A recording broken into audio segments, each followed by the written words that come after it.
आज अपन इस वीडियो में स्ट्रक्चर ऑफ नेफ्रॉन की बात करेंगे। नेक्स्ट, नेफ्रॉन कौन कौन से पार्ट से मिलकर बना होता है। तो नेफ्रॉन का एक एंड तो ब्लाइंड एंड होता है, ठीक है, और एक एंड क्या होता है, वो कलेक्टिंग डक्ट से कनेक्टेड होता है।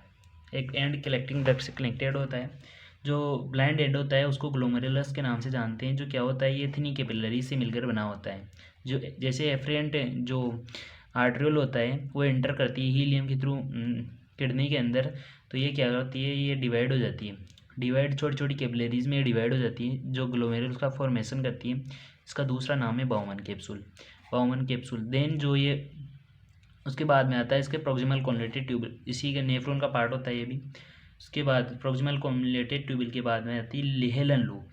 हेलन लूप होती है, फिर हेलन लूप कनेक्टेड होती है डिस्टल कॉन्वलेटेड ट्यूबल से, डीसीटी से। डिस्टल कॉन्वलेटेड ट्यूबल कलेक्टेड होती मतलब कनेक्ट होती है किससे, कलेक्टिंग डक्ट से।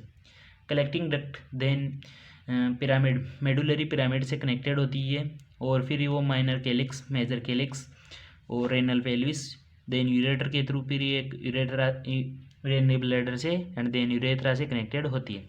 तो इसमें क्या होता है, अफरेंट जो आर्ट्रियोल होता है वो यहाँ पर आने के बाद में डिवाइड हो जाती है। फिर यहाँ पर क्या होता है, जो फिल्ट्रेट होता है वो जो फिल्ट्रेट होता है यहाँ पर फिल्ट्रेशन होने के बाद में जो जैसे प्रोक्सिमल कॉन्वलेटेड ट्यूबल में फिल्ट्रेट आएगा, तो यहाँ पर क्या होगा, यहाँ पर माइक्रोविलाई होती है। माइक्रोविलाई क्या करती है, वो सरफेस एरिया इंक्रीज कर देती है एब्जॉर्प्शन के लिए। क्या कर देती है, एब्जॉर्प्शन के लिए क्या कर देती है, वो माइक्रोविलाई सरफेस एरिया इंक्रीज कर देती है। इसकी वजह से यहाँ पर क्या होता है, जो पीसीटी होता है यहाँ पर क्या होता है, वाटर इलेक्ट्रोलाइट एंड ऑर्गेनिक जो न्यूट्रिएंट होते हैं लाइक ग्लूकोज हो गया, तो वो क्या होता है वहाँ यहाँ पर उनका एब्जॉर्प्शन होता है पीसीटी पर। लगभग 30 से 40 जो % जो फिल्ट्रेट होता है, फिल्ट्रेट आने के बाद फिल्ट्रेट जो आता है उसमें से 30 से 40% एब्जॉर्ब हो जाता है पीसीटी में, ठीक है। पीसीटी में एब्जॉर्प्शन के बाद में जो फिल्ट्रेट होता है वो आता है हेलन लूप में। हेलन लूप में आने के बाद में यहाँ पर क्या होता है, हेलन लूप में लगभग यहाँ पर 60 से 70% यहाँ पर आ जाता है। यहाँ पर फिल्ट्रेट होने एब्जॉर्ब होने के बाद में यहाँ पर बच जाता है 60 से 70%, ठीक है। तो यहाँ पर क्या होता है, लगभग जो सोडियम हो गया, वाटर हो गया, क्लोराइड हो गया, तो ये हेलन लूप पर यहाँ पर एब्जॉर्ब होते हैं। सबसे ज़्यादा एब्जॉर्प्शन होता है नेफ्रॉन के अंदर, वो हेलन लूप में होता है, ठीक है। हेलन लूप में सबसे ज़्यादा एब्जॉर्प्शन होता है। फिर हेलन लूप के बाद में आता है distal convoluted tubule. Distal convoluted tubule में क्या होता है, जैसे हेलन लूप में एब्जॉर्प्शन होने के बाद में 15 से 20 जो % जो फिल्ट्रेट बच जाता है हेलन लूप में। हेलन लूप के बाद में डिस्टल कॉन्वलेटेड ट्यूबल में।